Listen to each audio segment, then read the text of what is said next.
Hello again, Gregg Bell of the News-Tribune here at Lumen Field in Seattle, painted throwback colors for Throwback Sunday. What I got and what the team, the players, Kenneth Walker, Geno Smith, got out of this 26-20 win over Denver, coaching matters. The adjustments that Ryan Grubb in particular made at halftime of his first pro game as a coach, the new Seahawks offensive coordinator and play caller, they won the game for the Seahawks. First half they were running interior plays, running plays with Kenneth Walker inside a offensive line. The center and two guards were getting dominated by Denver's interior defensive linemen.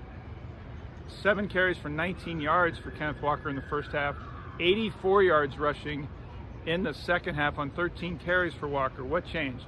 Well, Grubb had him moving, running outside, more to the tackles, outside C-gap runs, and outside the C-gap, away from where the Broncos were dominating inside.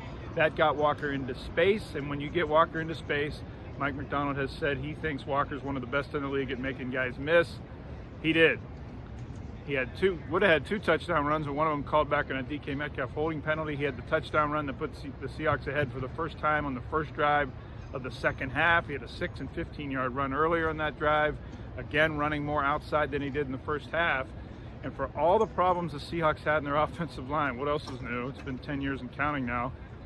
It was the change by Ryan Grubb to different attack points of the rushing game outside rather than inside that changed the game and won this for Seattle. Defensively, I thought the Seahawks dominated Bo Nix and the Broncos for most of the game. The Seahawks handed the Broncos their scoring in the first half. But 10 of the 13 points came handed to them. 2 safeties. Tyler Lockett said he's never seen or even thought of that before in the first half of a game. 2 safeties, one on Anthony Bradford holding in the end zone, another when left guard Laken Tomlinson got soundly beaten right off the snap, and the defender dumped Zach Charbonnet in the end zone for the second safety. And then the muff punt that turned into a field goal for Denver by D. Williams. And then the turnovers just given to him. The second play of the game, Geno Smith's interception while he was getting hit. Connor Williams, the new center in his first start for Seattle, got beat on the second play of the game. Sack on the first play, interception by Geno Smith on the second play that led to a field goal. The third play was a false start by a wide receiver, Laviska Shenault. That's how the Seahawks began this game, and it didn't get much better in the first half. But the defense showed, Mike Macdonald showed the different blitzing, the attacking of the ball, the punching of the ball out. You saw it twice today. Kavon Wallace forced a turnover in the second half doing it. Julian Love did it in the first half. A Bronco recovered it down the field.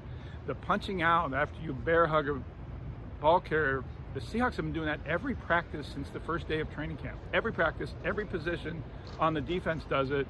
And Julian Love said, yeah, that gets ingrained in you and you start doing it for real in the games. That's another Mike Macdonald trait. What's another one? Closer ball, a closer game ball. He gave it to Tyler Lockett for that third down catch with a little over 2 minutes to play that sealed the win. It was right under 2 minutes, in the game that sealed the win. Lockett said they never had a closer ball before and that he appreciated Mike Macdonald's new culture in putting that in too. Geno Smith presented Mike Macdonald with one of the game balls after the game. Said it was a proud moment for everybody on the team. The locker room was rolling. Mike Macdonald said that was a really special moment. Smith was good despite the pressure that he had in most of the game. Once the running game got going, the Broncos had to back off in the pass rush, and that got Smith open for some bigger plays down the field. The Zach Charbonnet wheel route touchdown was an example of that. Smith being able to wait even while a defender was bearing in on him for Charbonnet to get into the clear.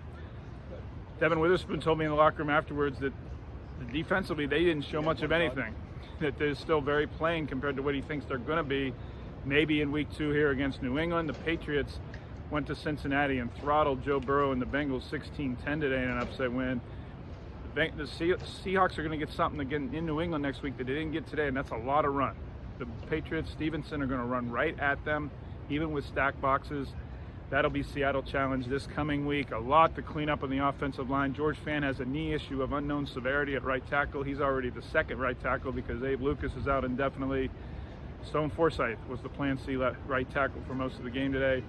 Kenneth Walker left with an abdominal pain in the end of the game after he had reached 103 yards rushing. He said he's fine. Mike Macdonald said they think he's okay. They're not sure how severe that is, but they think Kenneth Walker is okay. All my coverage is at thenewstribune.com as always, and on Twitter, X at GBellSeattle as always. Appreciate you watching. Enjoy the rest of your day.